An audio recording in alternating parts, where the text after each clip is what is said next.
It seemed like the Planet of the Apes trilogy was perfect, ranking as one of the finest movie trios of all time.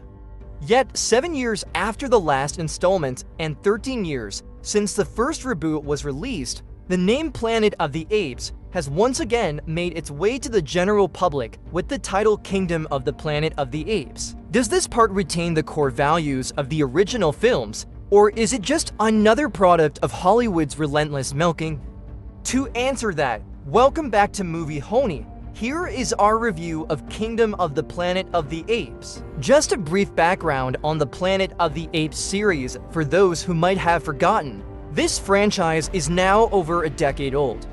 Originating from a human-engineered virus that endowed apes with intelligence and significant evolutionary advancement, it ironically led to a simian flu that nearly wiped out humanity, transforming Earth into a planet dominated by apes with Caesar as their leader. As for the details of the first 3 parts of the Planet of the Apes, we'll have to catch up on that another time. For now, let's dive back into the specifics of this 4th film. Kingdom of the Planet of the Apes is set many years after the death of Caesar in the 3rd installment. Now, Earth is almost devoid of humans, who, if they exist, are relegated to a secondary role, considered even inferior to wild boars. The film's setting is in a small tribe deep in the forest that raises eagles for companionship, with the central character being Noah, an ape in the prime of development, always full of vigor and performing every task with more than 100% effort. However, one day Noah's tribe becomes the target of a powerful external force led by Proximus Caesar, a self-proclaimed descendant of Caesar, but one who follows an extremely radical philosophy, traveling far and wide to kidnap other ape tribes to serve under him. After the encounter, Noah is left behind while other tribe members are captured, prompting Noah to embark on a rescue mission to free his tribe. During his journey, Noah meets Raka, a true descendant who deeply understands Caesar's values. Additionally, there is May, a human who surprisingly possesses superior intelligence, astonishing both Noah and Raka, especially in a time when humans in the Kingdom of the Planet of the Apes are nearly voiceless. Where will Noah's journey lead? You'll have to find out for yourself at the cinema. This is a movie review, not a summary. Haha! Although it's the 4th film in the series, we've never ceased to be amazed by the visuals of Planet of the Apes, following Rupert Wyatt and Matt Reeves. This time it's Wes Ball at the helm of the project, with his experience creating another successful and famous trilogy, The Maze Runner. There's no need to worry. Wes Ball knows precisely what it takes to maintain and prolong the success of a movie series. The foundational elements that contributed to the success of the previous films are utilized again and enhanced effectively. Most impressively, with the many years set after, the creative input that director Wes Ball has put into Kingdom of the Planet of the Apes truly fulfills its role. The boldest aspect of this 4th installment is that humans no longer play a central role or act as the antagonists to the apes. Besides retaining the core values of the series, the filmmakers have made a smart move by directly tapping into the legacy left by Caesar. What happens if the values that Caesar strove to build are overthrown? That's the central question of Kingdom of the Planet of the Apes. The character Proximus Caesar, though short-sighted, is well-crafted enough to be compelling in this installment. Or rather, most of Kingdom of the Planet of the Apes sees the balance of power heavily tilted towards Proximus Caesar, who has trampled on Caesar's law that ape shall not kill ape. Instead, he focuses on the rule that apes together are strong, thus continuously expanding and consolidating various ape tribes. Thanks to the vast settings sprawled throughout the movie, Kingdom of the Planet of the Apes also boasts the largest and most impressive landscapes of the series. The visual effects of the series 13 years ago were already top-notch, and few films could compare. From CGI to advanced facial motion capture technology, all have significantly contributed to making the Planet of the Apes trilogy one of the most worth-watching sci-fi series. Returning to the big screen after 7 years, it's clear that the scale and grandeur invested in Kingdom of the Planet of the Apes are immense, with a production budget comparable to the last two films at $165 million.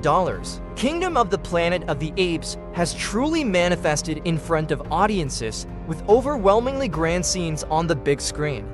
Viewers also got to see many facets of the Planet of the Apes, especially the habits and lifestyles of each tribe, much like how James Cameron explored the tribes in Avatar: The Way of Water. Returning to the central characters, Andy Serkis, who expertly brought Caesar to life in the previous 3 films, does not return.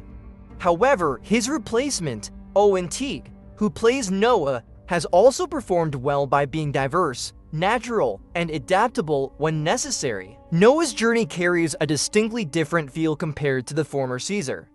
He is not a leader of anyone, nor does he possess any supernatural strength compared to his peers. What Noah does have is relentless perseverance and an indomitable spirit. Moreover, flexibility and the ability to adapt, along with superior intelligence, are also advantages that Noah possesses.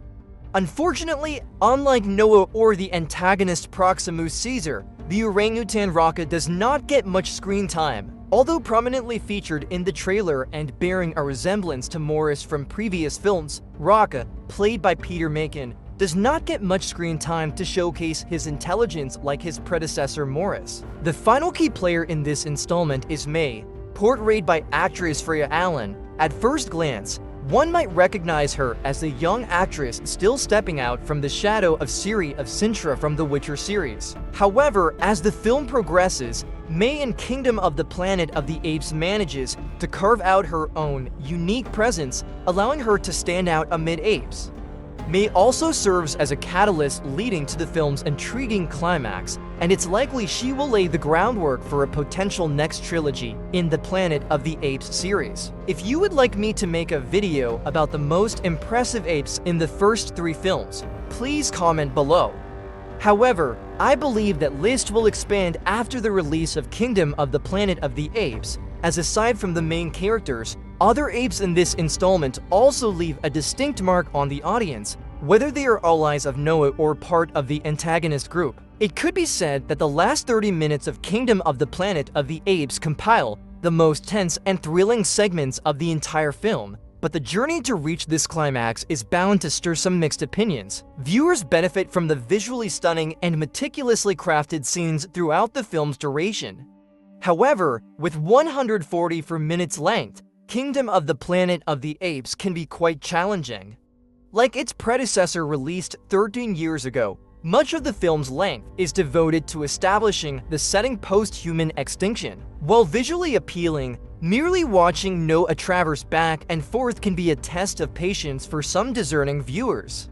Besides the impressive climax, the confrontations between Noah and the rival ape group are rather brief and one-dimensional, failing to engage the audience. In summary, like the second installment of Avatar, Kingdom of the Planet of the Apes serves as a sequel to a blockbuster released many years prior, thereby carrying immense expectations from the audience.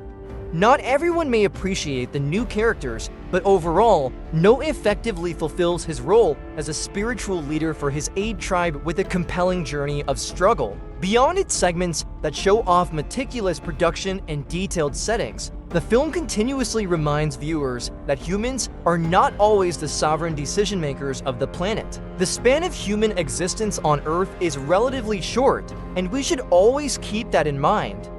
Therefore, with everything that we've seen on screen, Kingdom of the Planet of the Apes earns a 7 out of 10 from Movie Honey. What about you? Have you seen the movie yet? What are your thoughts on the latest installment of the Planet of the Apes series? Leave your opinions in the comment section below. Don't forget to subscribe and hit the bell icon to not miss any upcoming videos, especially the summary of all for Planet of the Apes movies. Thank you for watching this video. Goodbye and see you next time. Movie Honey out.